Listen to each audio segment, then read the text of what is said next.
할렐루야. 아멘. 네, 반갑습니다. 우리는 지금까지 2주 동안에 걸쳐서 가장 큰 계명이라는 제목으로 우리 기독교 신앙에서 매우 중요한 주제에 대해서 살펴봤습니다. 가장 큰 계명이 뭐였죠? 하나님 사랑과 이웃 사랑이었습니다. 다들 알고 있는 내용이에요. 기독교 신앙의 근본은 사랑이라는 거 모르는 분 없고, 그 중에 중심이 하나님 사랑과 이웃 사랑이라는 것도 모르는 분 없습니다. 그럼에도 불구하고 아닌데 우리는 문자로 익혔고 외우고 반복했지만 그 의미가 뭔지 모르고 의미가 뭔지 몰랐기 때문에 그대로 행하지 못하는 게 너무 많았습니다. 하나님 사랑의 근본은 뭐였습니까? 너희는 좋습니다. 마음과 뜻과 힘을 다하여 하나님을 사랑하라 라고 했던 거 열심히 외우려고 하지 말고 핵심은 다하였습니다. 하나님을 사랑하라는 그 말씀의 메시지를 파악하는 근본은 바로 그였습니다. 다하여 사랑하라. 다하라는 건 전적인 사랑입니다. all or nothing이지 하나님 사랑에서 이것 사랑하고 저것 사랑하는 게 없습니다. 그때 제가 반복해 말씀드렸죠. 그렇다면 하나님한테 전적인 사랑을 한다면 가족 사랑은 뭐고 자녀 사랑은 무엇이며 부부 사랑은 어디 있고 이웃 사랑은 어디 있습니까? 라고 물을 수 있단 말이에요. 그렇죠? 왜냐하면 하나님을 전적으로 all 전부 바쳐 사랑하면 나머지가 어디 있습니까? 라고 물을 수 있는 겁니다. 그때 하나님 사랑과 이웃 사랑은 흔히 생각하듯이 반반 나눠 갖는 제1계명과 제2계명이 아니라 이웃 사랑은 뭐라고 말씀드렸습니까? 마치 믿음과 행함이 하나의 근본인 것처럼 하나님 사랑과 이웃 사랑은 하나가 되는 겁니다. 하나님 사랑에 대한 행함이 이웃 사랑입니다. 그래서 뭐라고 말씀하셨죠? 성경에서 단순히 이웃을 사랑하라가 아니라 네 이웃을 네 자신까지 사랑하라. 그리고 그 앞에 또 뭐가 있었습니까? 더 중요한 거? 이웃을 사랑하라는 그 개념을 그 구절의 의미를 분명하게 파악하기 위해서는 지금 하나님을 다하여 사랑하라 해서 다하여가 핵심이었던 것처럼 이웃 사랑에서 핵심이 뭡니까? 둘째도 이와 같으니 like it 이와 같다. 이와 같단 말이 무엇이었습니까? 둘째도 하나님 사랑과 똑같은 가장 큰 계명이다 이렇게 말씀하신 겁니다. 따라서 제1계명, 제2계명 등급 있는 계명이 아니라 하나님 사랑의 본질이라면 이웃 사랑은 행함입니다.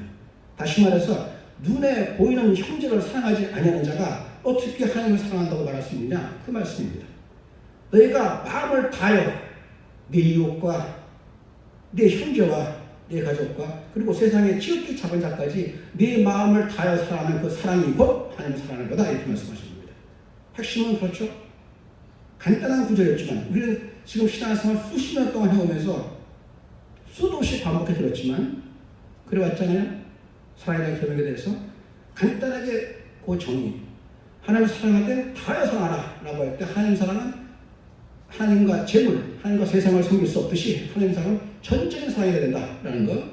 그 하나님의 사랑에 대한 전적인 사랑이라는 것은 그게 종교적인 의식을 통해서 하나님을 사랑하는 게 아니다라는 겁니다. 하나님의 전적인 사랑이라는 건 이웃을 통해서 그 이웃은 누굽니까?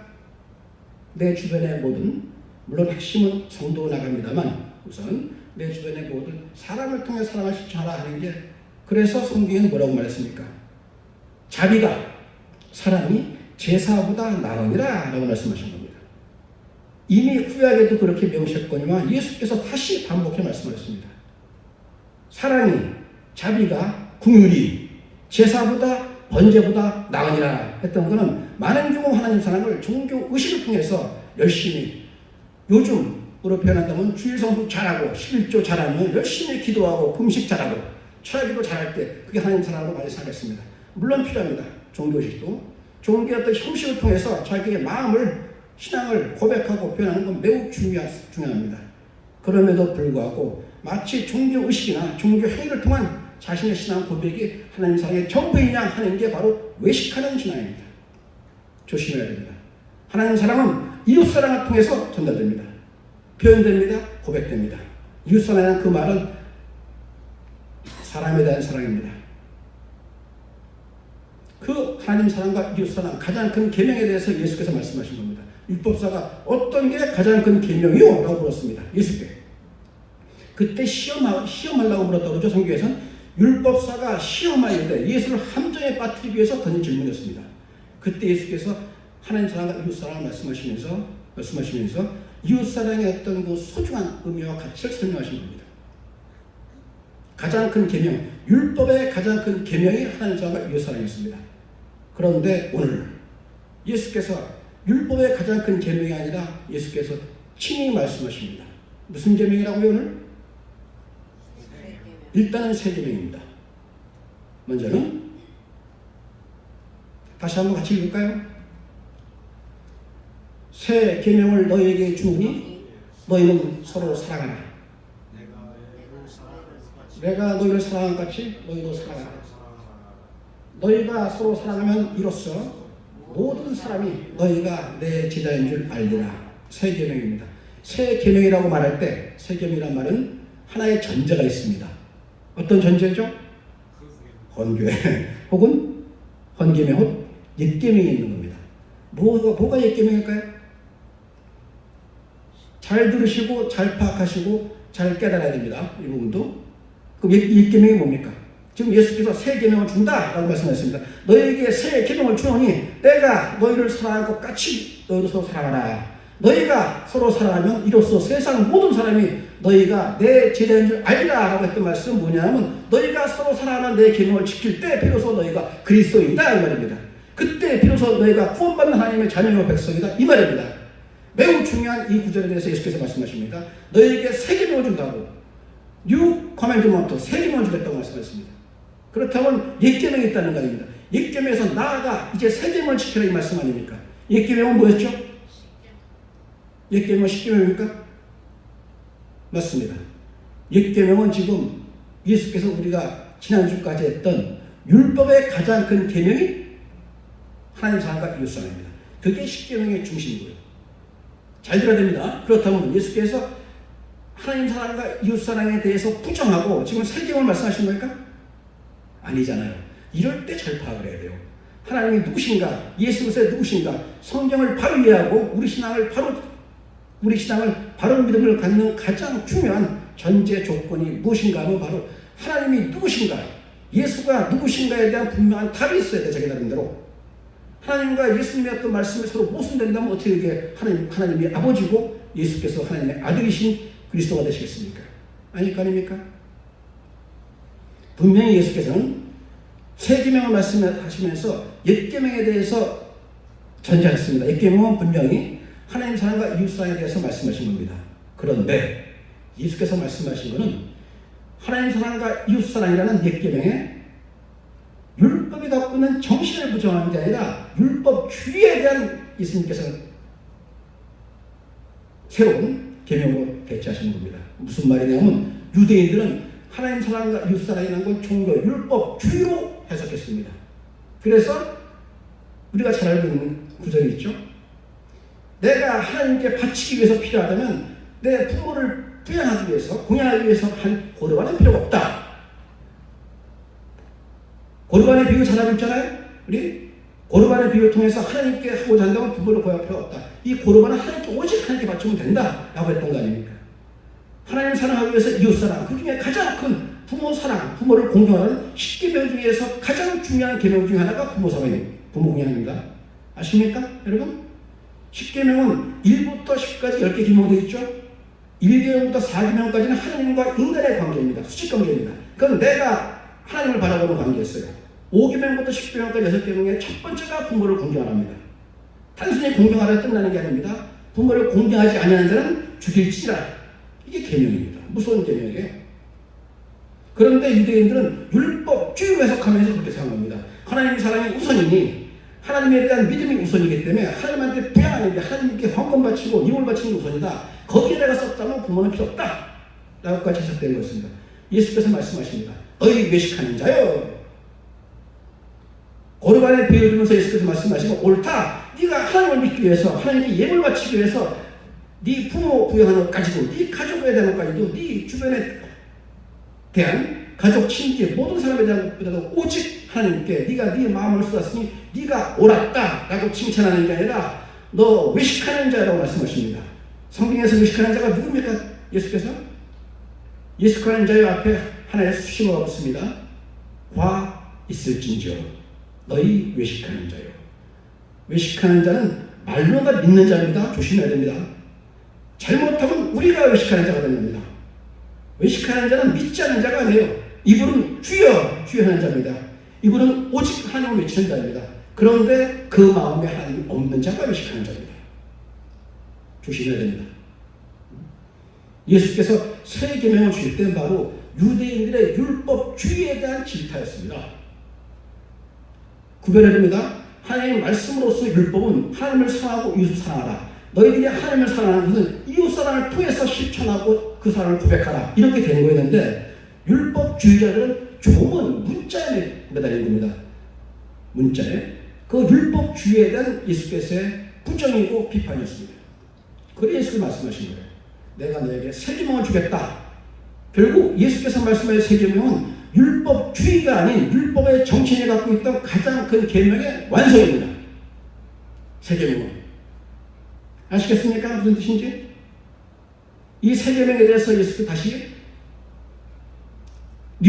새롭다고 말씀하시는 게 아니라 중요하게 성경에서 중요하게 반복하면서 말씀하시는 게 있습니다. 이 새 계명은 또 무슨 계명이라고 그러죠? 내 계명. 잠깐 볼까요?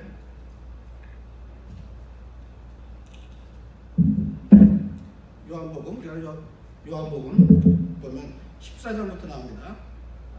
15절 보면 너희가 나를 사랑하면 나의 계명을 지키리라. 14절 21절 보면 나의 계명을 지키는 자라야 나를 사랑하는 자니 나의 계명이죠. 다시 또 15장 10절 보면 내가 아버지의 계명을 지켜 그의 사랑에 강한 것 같이 너희도 내 계명을 지켜. 전부 내 계명 내가 반복해서 나옵니다. 내 계명 예수께서 친히 그리고 성경의 문체에서 라고 수식어로 정할 때는 매우 중요한 의미를 갖습니다. 무엇이죠? 우리가 잘 알고 있는 내가 들어가는 게 My Church. 예수 교회 아닙니까? 예수 교회, 내 교회. 그게 지금 우리 아르케 처치의 근본 아닙니까? 추구하는. 예수께서 지금 요한복음에 기록된 내용에 계속 나의 계명 하고 오다가 말씀하신 겁니다. 결국 새 계명과 내 계명이 만나는 거예요. 뭐에서 만나죠? 새 계명은 뭐였습니까? 너희는 서로 사랑하라. 내가 너희를 사랑까지 사랑하라. 이게 새 계명이었고 내 계명은 뭐라고요? 나의 계명은 뭡니까? 곧 내가 너희를 사랑할 것 같이 너희도 서로 사랑하다. 뭐가 특징이죠? 파악하셨나요? 예수 새 계명은 율법의 가장 큰 계명, 이거의 완성인 예수의 새 계명에서 뭐가 차이가 드러나요?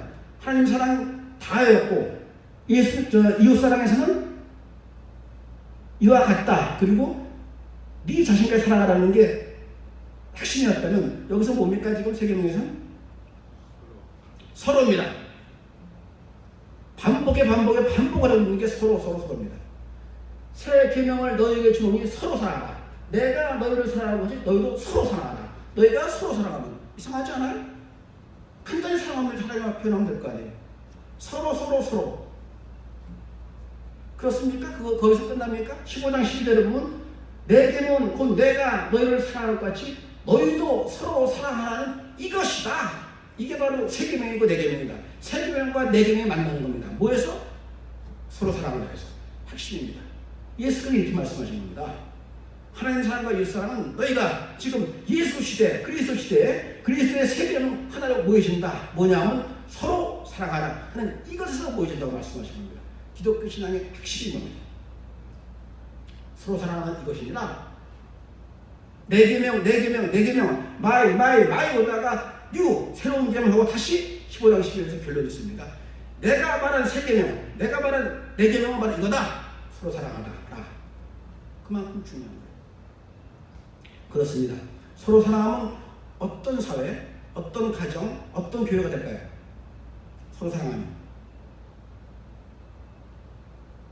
서로 사랑하면 그것이 바로 하나님 나라의 구현입니다. 서로 사랑하는데 갈등이 있을 수 있습니까? 서로 사랑하는데 미움과 증오와 배척이 있을 수 있습니까? 서로 사랑하는데 슬픔과 외로움이 있을 수 있습니까? 서로 사랑하는데 어떻게 기쁨과 평화가 없습니까? 성경은 말합니다. 하나님 나라는 기쁨과 평화이라. 서로 사랑하지만 하면, 서로 사랑할 수 있다면 내가 너를 사랑하고 네가 나를 사랑하여 우리가 서로 사랑한다면 그것이 곧 하나님 나라 아니다. 이렇게 말씀하시는 거예요. 지금 예수께서. 그렇게 중요한 핵심입니다. 서로랑 우리는 아무 생각 없이 지금까지 스쳐져 나갔던 서로랑 단어가 가진 의미가 그만큼 큰 거예요. 그게 공동체요, 그게 교회고, 그게 하나님 나라인 겁니다. 그런데 서로 사랑하십니까? 여러분, 그리고 제가 지금 이 자리에서 예수께서 네가 나의 계명을 지켜 서로 사랑하느냐 라고 물을 때 네, 그렇습니다 라고 자신 있게 말할 수 있습니까? 없습니다. 아주 간단하게 봤던 구절, 서로 사랑, 그래, 서로 사랑하면 되는구나, 그렇게 해야지 라고 쉽게 읽었던 이 구절이 지금 예수께서 말씀하신 계명의 핵심이었고, 그 다음에 하나님 나라의 어떤 실천이었으며 우리가 추구하는 신앙의 어떤 목적이 되기도 합니다. 그런데 그 서로 사랑하는 우리는 지키지 못하는 거예요. 왜요? 왜 못 지킬까요? 서로 사랑하는 방법을 몰라서 그래요. 우선 자, 서로 사랑하는 말은 이기적입니까? 이타적입니까? 둘 다 아니잖아요. 이기적인 사람은 내가 나 자신을 사랑하는 자기 사랑하고 이타적인 사랑을 할 수 있어요. 우리 많이 하잖아요. 자기 사랑은. 자기 자신을 많이 사랑한단 말이에요. 내가. 이기적인 사람은 이타적인 사랑이 매우 어려울 것 같지만 합니다. 우리 보잖아요. 온몸을 던져 헌신하는 사람, 희생하는 사람, 특히 아주 오지 험한 곳에 가서 섬기기 위해서 자기 생명을 바쳐 봉사하는 사람이 많이 있잖아요. 이타적인 사랑 아닙니까? 이기적인 사랑, 이타적인 사랑 오래 할 수 있단 말이에요. 근데 서로 사랑하는 말은 매우 쉬울 것 같은데 이기적인 사랑도 아니고 이타적인 사랑도 아니란 말입니다. 어떻게 해야 됩니까? 그렇다면 서로 사랑만 한다면 그것이 곧 하나님 나라의 일인데, 서로 사랑만 한다면, 서로 사랑만 한다면 그것이 곧 예수 그리스도의 계명을 지키는 것일 텐데, 서로 사랑하면서 예수 그리스도의 세 계명, 예수 그리스도의 그 계명을 지키기만 하면 그것이 바로 구원받은 자로서 하나님의 자녀요, 구원받은 그리스도의 증거일 텐데, 예수께서 말씀하신 것처럼 너희가 서로 사랑하면 이로써 세상 모든 사람들이 너희가 내 제자 그리스도인인 줄 알리라, 증거란 말 아닙니까? 어떻게 하면 됩니까? 이기적인 사랑도 아닙니다. 이타적인 사랑도 아닙니다. 서로 사랑하라. 그래서 바로 오늘 세계명에서 가장 중요한 포인트, 우리가 이 구절이 던진 그 메시지 의미를 파악하기 위해서 가장 중요한 게 뭐였을까요? 내가 너희를 사랑하는 것 같이, 이게 되는 겁니다. 하나님을 다하여 사랑하라 라고 말씀하셨고, 이웃을 네 자신같이 생각할 때 그 수식어 하나하나가 괜히 장식으로 집어넣는 게 아니란 말입니다. 성경에서 저는 언젠가 장로님께 말씀드렸던 것 같은데요, 제가 그 말씀 드렸습니다. 어떤 사람마다 다릅니다. 하나님 만나는 경우, 만나는 어떤 그 경우가 달라요. 순간이 어떤 직접적인 체험, 종교 체험을 통해서 만나고 여러 가지 많이 만나는데, 물론 체험은 기본적으로 있습니다. 체험 없이 하나님 만날 수가 없죠. 근데 저는 말씀입니다. 말씀은 여러분 잘 아시는 것처럼 제 전공부터 그렇죠. 분석하고 파악하고 이게 제 전공이 그런데, 말씀을 읽다가 그 문장이 담고 있는 메시지, 의미를 파악하는 순간에 오, 주여 당신은 하나님이십니다는 말은 고백이 절로 나와요. 인간의 언어가 아닙니다. 예수께서 말씀하시기에 성경에 담고 있는, 성경의 심층에 담고 있는 예수 그리스도의 메시지는 인간의 언어가 아니에요.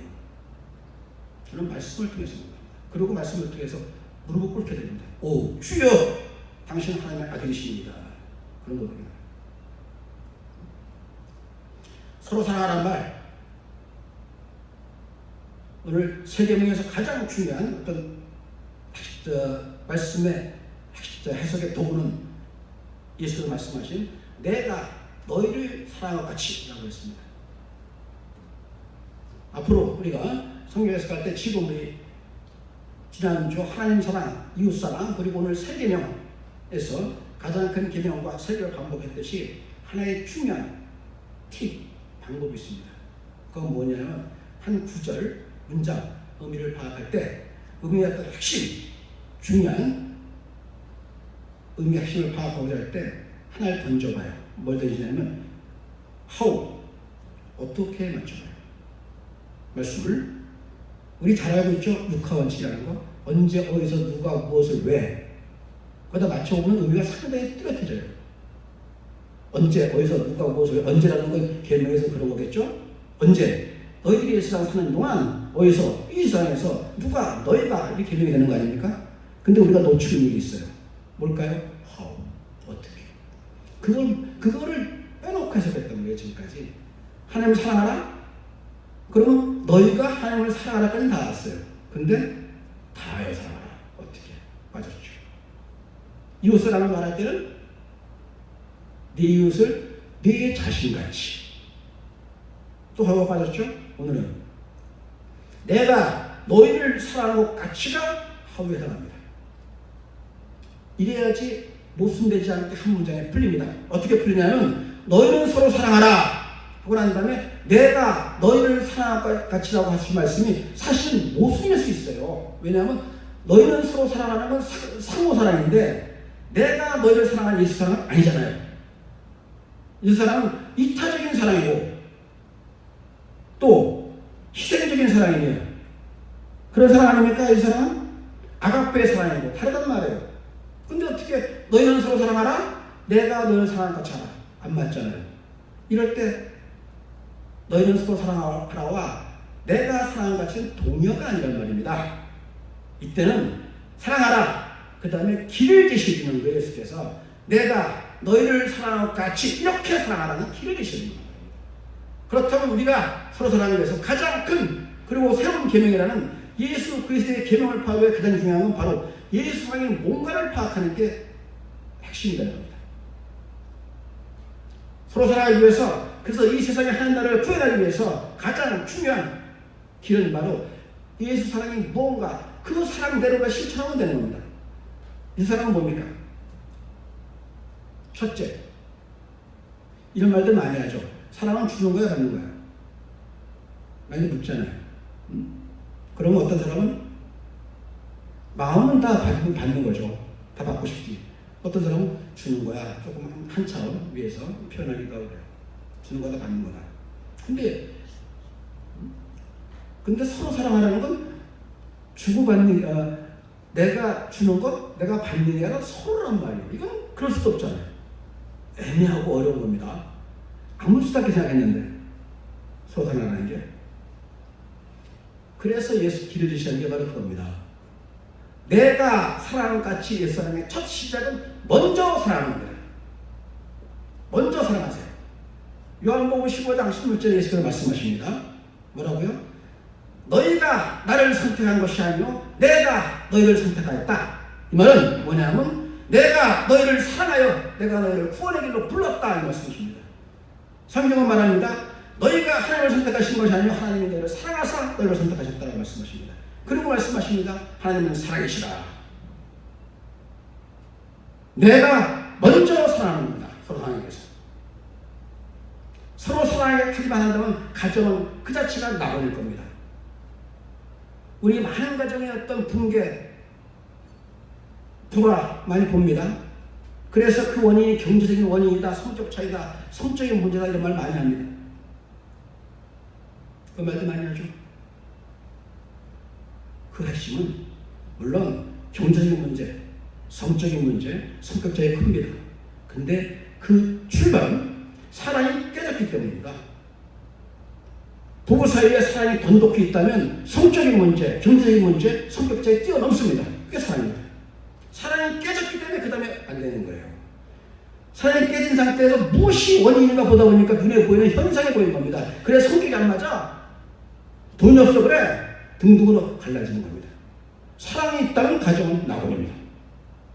사랑이 있다면 위기를 견디는 힘이 있습니다. 서로가 서로에 대한 사랑이 있다면 사랑이 깨지니까 그 자리부터 위기가 굵어지는 겁니다. 위기를 이기지 못하고 무너져 버리는 겁니다. 그거는 교회도 마찬가지입니다. 사회도 마찬가지입니다. 내가 먼저 사랑하는 사랑이 아니라 사랑이 없기 때문에 사랑이 무너지는 겁니다. 만약에 그러잖아요. 우리 가정은 남편을 탓하고 아내를 탓하면서 가정 불안인 집에 많은 얘기하잖아요. 우리 남편은 사랑이 없어, 저 사람은 사랑이 없어라고 서로를 손가락 마음속으로 든지 아니면 실제로든지 싫다는 거예요. 그 말의 뜻은 사실은 내가 너를 사랑하지 않습니다. 서로 사랑하라 해서 벗어나 있는 거야, 나부터가. 우리 그런 말 많이 하잖아요. 뭐든지 교회가 사랑이 있어야 되는데 우리 교회는 사랑이 없어 라고 말하는 거 많이 듣잖아요. 그렇습니다. 요즘 교회 타락의 가장 큰 원인은 교회에 사랑이 없기 때문입니다. 사랑이 있다면, 서로가 서로에 대한 사랑이 있다면 갈등하지 않습니다. 서로가 서로를 보면서 서로 다가가서 안고, 서로 다가가서 그 아픔에 내 아픔에 내가 같이 울고, 그 기쁨에 내 기쁨에 내가 같이 웃고, 서로 하나가 됩니다. 그런데 많은 사람들이 말하잖아요. 교회가 타락했다. 그건 사랑이 없기 때문입니다. 그리고 많은 사람이 또 동시에 비판합니다. 사랑이 없어. 비판하는 분들. 분명히 하나 알아야 됩니다. 교회가 사랑이 없다고 말하는 건 내가 교회를 사랑하지 않기 때문입니다. 내가 교회를 사랑하면 내 교회에 사랑이 없다라고 보이는 게 아니라 지금 사랑을 마음껏 발휘하지 못하는, 있는 대로 마음으로 쏟지 못하는 그게 안타까워 보이는 겁니다.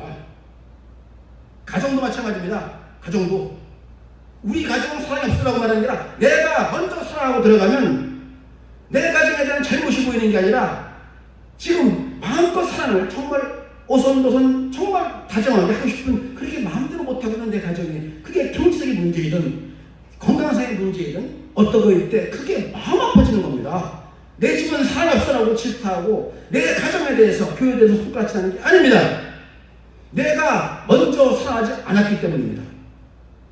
내가 너를 사랑해서, 사랑하고 또 사랑해서 너에게 다가가는데 그래 우리가 서로 사랑하게 되는데 거기에 그렇게 갈등과 싸움과 증오와 분노와 서로가 서로에 대한 배척과 질투와 시기가 있겠습니까? 그 시작은, 서로 사랑하는 건 그 시작은 먼저 사랑합니다. 내가 먼저 사랑하라. 그 근거는 요한복음 15장에 예수께서 말씀하시는 겁니다. 너희가 나를 선택한 것이 아니고 내가 너희를 선택했다. 이게 왜 지금 중요하냐면 13장, 14장, 15장이 전부 다 지금 예수 계명을 주시는 장에서 지금 이 말씀하시는 거예요. 그러면서 서로 사랑하라. 그러면서 뭐라고 말씀하십니까? 내가 사랑한 것 같이, 이렇게 말씀하시는 겁니다. 결국 예수가 내가 먼저 너를 사랑했다, 이 말씀이 내가 사랑한 것 같이 내가 사랑하라는 것에 대한 어떤 방법을 제시하는 겁니다. 두 번째, 먼저, 그 두 번째 뭘까요? 예수 사랑. 두 번째 뭘까요? 차별 없는 사랑입니다. 차별 없는 사랑. 예수께서 누굴 차별하셨나요? 아니지 않습니까? 세상에서 죄인이라고 손가락했던 세리와 창녀와도 가까이 지냈던 건 아닙니까? 유대인들이 하나님의 사랑과 축복을 받지 못해 버림받은 자라고 멸시하고 조롱했던 병든 자, 가난한 자, 귀신 들린 자, 나병에 걸린 자, 아프고 외롭고 슬프고 절망에 빠져있던 그들을 사랑했던 게 예수 아닙니까? 유대인들은 나름대로 명분이 있었습니다. 귀신 들린 자, 가난한 자, 버림받은 과부 등등 하나님의 사랑을 받지 못한 자 등등에 대해서 그들은 나름의 명분으로 하나님의 사랑을 받지 못한 자, 하나님의 은혜를 입지 못한 자, 나름의 명분으로 그들을 배척했던 겁니다. 예수께서 말씀하십니다. 아니라 내가 저들을 구원하여 왔다 라고 말씀하십니다. 예수 사랑은 차별이 없어야 됩니다. 여러분, 우리 아리케 처치의 성도로서 한번 깊이 생각해 봅시다. 요즘 소위 말하는 교회 차별 없이 사랑하던가요? 소위 말해서 교회에서 소위 말하는 중직이 되기 위해서 가장 큰 조건은 돈이 아니던가요? 세상의 지위가 아니던가요? 어떤 교회에서는 그럽니다. 장로 되는데 가난한 사람이 되면 교회에 더 돼야 돼. 왜냐하면 저 교회는 저렇게 가난한 사람이 어떻게 장로가 돼? 라고 해서 안 된답니다. 목사만의 잘못인가요? 아닙니다. 제가 다녔던 교회에서 오히려 그 목사님은 가난한 한 분, 집사님을 장로 세우기 위해서 굉장히 노력했는데 교인들이 다 반대해요. 이유는 가난한 사람은 저렇게 가난한 사람이라면 참 신앙이 좋은 건 알겠어요. 그런데 저렇게 좀 가난하고 또 그 자녀가 그 장애인이고 그런 사람이 그 교회 장로가 되면은 우리 교회에 좋지 않은 영향이 있잖아요. 그때 그 목사님은 한 번도 그때 그 집사님이 나이가 이제 많아서 그때 장로가 안 되면 다음에 기회가 없어요. 그 뭐 장로 그 목사님이 꼭 그 집사님을 세우고 싶었나 봐요. 떨어졌는데 또 한 번 투표하자. 말이 안 되는 거지만 어쨌건 또 했는데 또 떨어뜨려요. 그때 그 교인들은 그 목사님이랑 마치기야말로 자기 아버지처럼 맞다는 그 교인인데도 불구하고 자기 교회 장로 세우는데 단지 하나 그 외모가 보기에 출중치 않다는 이유로 떨어뜨립니다. 그게 전부들을 고개를 설레설레 흔들면서 그럴 수 없지라고 하지만 그게 지금 현실입니다. 그렇지 않은 교회가 어디 있냐고요. 교회 소위 말하는 교회에서 충직이라고 하는 사람들, 교회에서 은혜 받았다고 말하는 사람들, 그런 사람들이 다 그런 거 아닌가요? 돈이 있어야 되고 학벌이 있어야 되고 가문이 있어야 되고 지식이 있어야 되고 등등으로 세상에서 그럴듯한 소위 말해서 세상에서 사랑할 만한 자 알아야 하는 거 아닙니까? 그게 교회의 분열입니다. 네가 가진 게 없고 갖춘 게 없고 초라할 데 없는 너, 남성일 데 없는 너 라고 내가 초롱 멸시할 때 그 사람들 나에게 다가오겠습니까? 서로 사랑이 없죠. 예수 사랑은 철저하게 차별 없는 사랑이었습니다. 나아가 예수 사랑은 오히려 세상에 지극히 작은 자, 헐벗고 굶주렸으며 병들고 옥에 갇혔고 귀신 들려 버림받고 멸시당했던 그 사람들에게 다가갔습니다. 그리고 내게로 오라. 그게 예수 사랑 아닙니까? 그게 교회가 되는 거 아닙니까?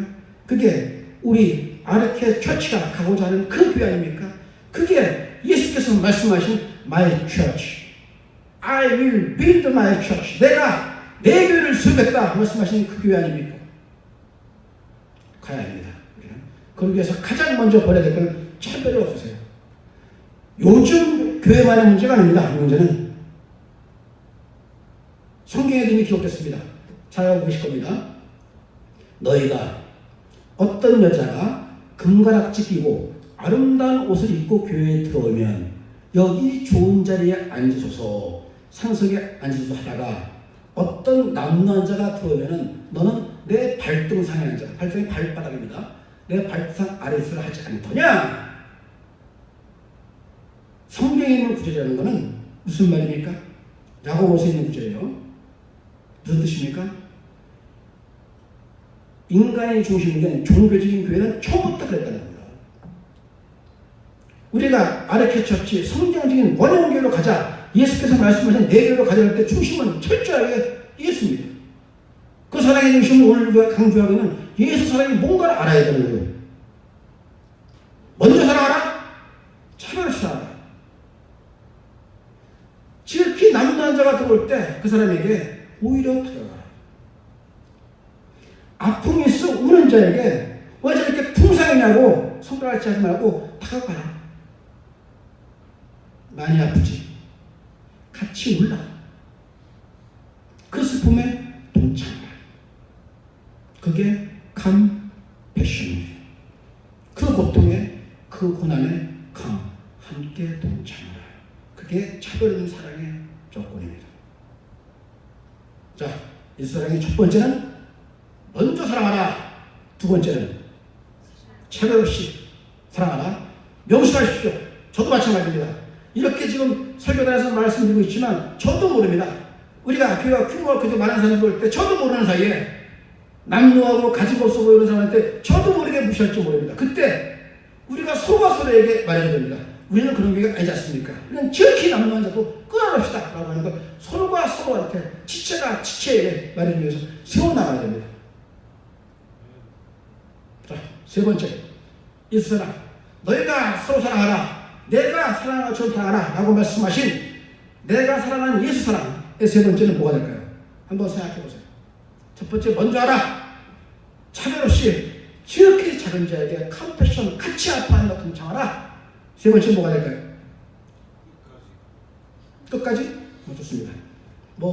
제가 지금 1, 2, 3 정한 거는 신학적으로 입건하는 건 아니잖아요. 그죠? 지금 제가 정리한 거니까 3가지가 될 수도 있고 10가지 될 수 있어요. 또 지금 장로님 말씀하신 끝까지. 그것도 성경에서 이렇게 끝까지, 그 다음에 영원한 이런 개념들은 시간의 개념만은 아닙니다.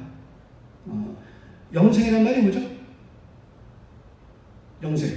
우리 영생의 구원을 바라잖아요. 우리 신앙의 어떤 궁극의 결실 아닙니까? 영생이란 말이 뭡니까? 그 영원한 생명이란 말이 뭐예요? 영원한 생명에게 끝이 없이 그야말로 forever 끝없는 시간을 말하는 겁니까? 아닙니다. 성경에서 말하는 영생은 단순히 시간만의 지속성을 말하는 게 아니죠. 만약에 그런 거라면 내가 죽기 전 순간에 정말로 찌들찌들 늙은 몸에 병들고 아프고 고통 속에 있던 게 그 삶에서 죽을 때까지 영원히 가면 그게 저주지, 그게 축복입니까? 영원한 생명이라는 건 두 가지가 있어요. 하나는 시간상으로 끝없다라는 의미가 물론 있고 동시에 완전한 생명을 말하는 겁니다. 온전한 생명. 그 마음의 기쁨과 평화가 처음에 하나님의 인간을 지을 때 그때의 모습 그대로 하나님의 뜻이 있는 인간 그들의 모습이라 그래서 아름다운 축복이 되는 거지. 병든 몸의 지속 그리고 영원이라면 저주죠. 오히려 우리가 이제 금방 전에 끝까지 말씀하시다 그 부분이 갑자기 떠올랐습니다. 영생을 할 때 하나하나 우리가 그냥 쉽게 쓰는 단어들도 그렇게 항상하고 쓴 것들이 갖고 있는 깊은 의미들이 참 많이 있어요. 자, 세 번째 예수 사랑의 세 번째는 뭐로 정할까요? 액션. 좋습니다. 그 말씀도 좋았지만 발음도 좋으시네요. 액션하는 게 저는 그렇게 발음 잘 안 나와요. 좋습니다. 중요한 지적이었어요. 그 부분이 왜 중요했냐면 사실은 그거였습니다. 액션. 옛 계명, 율법의 가장 큰 계명이 율법주의로 빠지면서 외식하는 신앙이 되기 때문에 예수께서 그리스도의 계명, 새 계명을 주신 겁니다. 그 중심이 바로 액션입니다. 서로 사랑하는 건 행함이죠. 그 행함 속에 하나님 사랑이 들어가 있다는 거예요. 그래서 율법의 가장 큰 계명이다. 그걸 받아서 예수님은 그 완성이죠. 이전 계명에 대한 파괴, 부정이 아니라 예수님은 완성입니다. 예수님은 참 좋은 분입니다. 예수님은 참 위대한 분이에요. 그리고 정말 탁월한 분이에요. 생각한 말씀. 어떻게 물론 인간이 아니니까 그러시겠지만 그래요. 어떤 구절 하나를 봐도 그렇고 말씀도 그렇고 그래요. 세 번째는 옛사랑의 세 번째는 자기 유익을 구하지 않는 사랑입니다. 아까 그 찬송가 할 때 보니까 사랑은 언제나 그 부분이 나오더군요. 유익을 구치 아니하며 자기 유익을 구치 아니하며 구절에 나오거든요. 자기 유익을 구하는 사랑이 아닌 겁니다. 목적, 의도가 있는 사랑. 예를 들면 내가 너에게 가까이 다가갔은즉 너도 나에게 오라 라고 하지 말란 말입니다. 내가 교회에 헌신한즉 교회는 나를 대접하라 이러지 말란 말입니다. 그 사랑은 순전한 사랑입니다. 어떤 사랑입니까? 예수 사랑입니까? 십자가에 자기를 던져 온 인류 구원하기 위해서 자기 생명을 던져 그 귀한 보혈을 흘리시고 돌아가신 그 예수 사랑이 어디 거기에 자기 유익을 구하겠습니까? 자기 유익을 구하지 아니하는 사랑. 먼저 사랑하라. 차별 없이 사랑하라. 너 이기적인 유익을 구하지 마라. 이 부분이 사실 지금 처음보다 안 되고 있는 겁니다. 교회마다. 교회 열심히 하시는 사람들 정말 저는 가르쳐줬지가 너무 아름답습니다. 지금 숫자가 적은 거 개의치 않아요. 오히려 어느 순간 너무 많이 올까 걱정이에요. 전혀 그렇지 않습니다. 오히려 뵐 때마다 참 그냥 얼굴에 환한 미소가 생겨지고 뵈면 좋고 기쁘고 행복한 겁니다. 여기 계신 분 어떤 분도 자기를 드러내지 않아요. 절대로 쉬운 게 아니었습니다. 지금까지 할 수 있는 게 특히 여러분들이 여기 피닉스에 있으면서 지금까지 그러신 기간 동안 절대 쉬운 게 아니었습니다. 물론 그 중심에는 알게 모르게 보이게 보이지 않게 우리 주 예수 그리스도 그리고 그분의 성령이 붙잡았기 때문에 가능합니다. 그럼에도 불구하고 내가 지키지 아니하면 내가 순종치 않냐면 이루어지지 않는 거 아닙니까? 내가 지키고 내가 순종했기 때문에 이뤘다라고 하는 순간 나를 드러내야 됩니다. 그게 자기 유익을 구하는 사랑과 관심이 되는 겁니다. 그런데 여기 계신 분 어떤 한 분도 그게 없어요. 예수께서 말씀하신 내 교회 그 교회를 세우자. 그 교회를 통해서 우리가 구원의 은혜, 구원의 능력을 가져보자. 그리고 주께서 말씀하신 그 계명에 순종하자. 그 안에서 기쁨과 평화를 누리자라고 했던 가장 기본적인, 본질적인 그리고 아름다운 신앙을 갖고 있는 게 너무나 보이었습니다. 너무 아름답습니다. 정리합니다. 예수께서 말씀하십니다. 내가 너희에게 새 계명을 주겠다. 내가 너희에게 줄 새 계명은 너희가 하고자 한다고 해서 되어지는 게 아니다. 너희에게 내가 길을 제시하노니 그 길은 내가 너희에게 보여주지 않느냐. 내가 너희들을 사랑했던 그것처럼 살아라. 그렇게 너희가 내가 보여준 대로 너희가 사랑하면 그렇게 서로 사랑하면 세상 사람들 모두가 너희가 내 제자 곧 그리스도인 곧 하나님의 자녀 곧 교회를 이루는 성도인 줄 알리라. 그것이 너희가 그리스도인 된 성도된 증거이니라. 이렇게 말씀하신 겁니다. 마지막으로 지금 이 예수께서 주신 이 계명, 새 계명은 물론 세상을 향한 계명이기도 합니다. 그런데 그 출발은 교회입니다.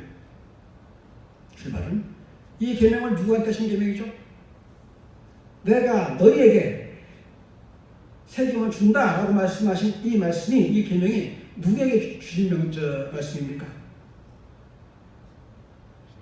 제가 여러 차례 글을 쓰면서 많이 강조하는 것 중에 하나가 타임, 시간, 그때 시점, 문장의 시점도 중요하지만 상황에 있던 배경의 시점도 매우 중요합니다. 누구였죠? 뭐라고 말씀하신 거예요? 안 들렸어요. 왜? 누구에게? 누구에게 하신 말씀이냐?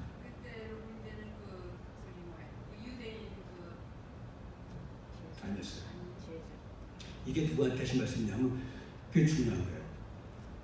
듣는 청자가 누구냐? 예수님 하시거든요.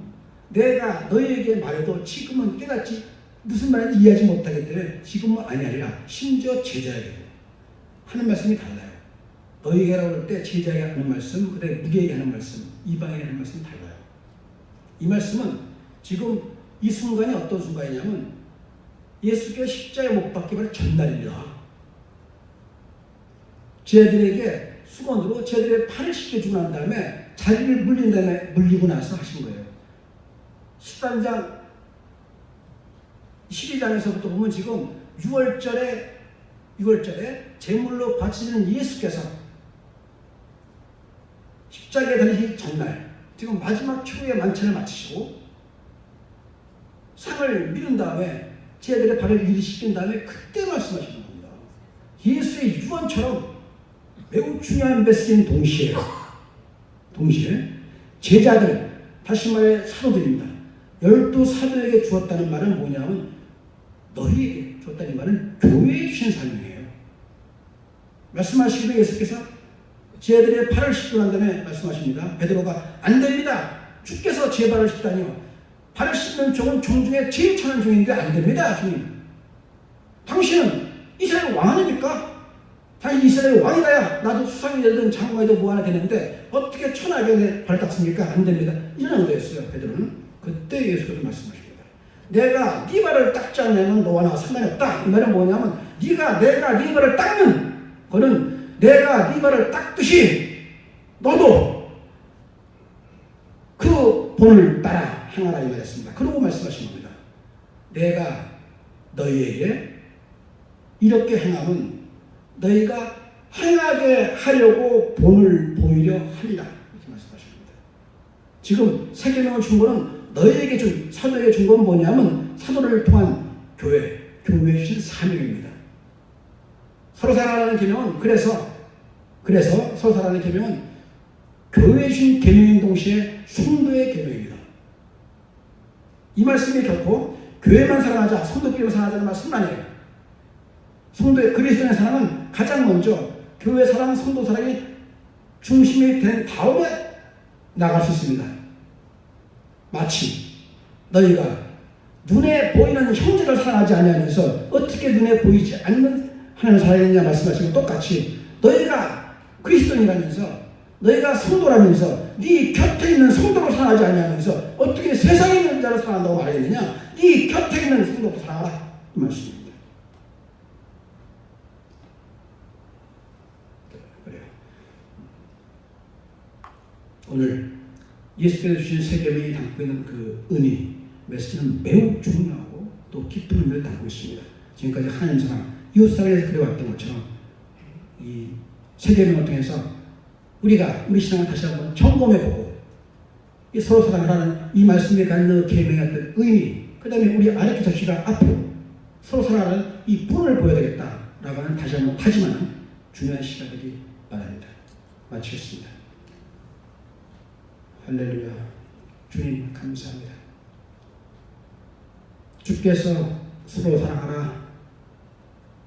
너희가 서로 사랑하면 세상 모든 사람이 너희에 대해 지은 줄 알리라 말씀하시며 주님을 따르는 그리스도인의 계명으로 서로 사랑하라고 말씀하셨습니다. 너무나 잘 알고 있는 말씀이었고 반복돼 들었던 말씀이었지만 저희는 서로 사랑하는 방법도 몰랐고 방법도 몰랐기에 하지도 못했습니다. 주님 바라옵건대 오늘 이 귀한 시간을 통하여 주께서 서로 사랑하라 그리고 내가 너희를 사랑하면서 사랑하라 말씀하시며 우리에게 길을 제시하여 주셨습니다. 주님 사랑하는 우리 아르케 처치 형제들 이제 주께 주신 계명 그대로 서로 사랑하는 교회, 서로 사랑하는 그 본으로 이웃을 사랑하며 하나님 사랑을 증거하는 귀한 성도 될 수 있도록 주여 함께하여 주시옵소서. 은혜 감사드리며 우리 주 예수 그리스도로 기도합니다.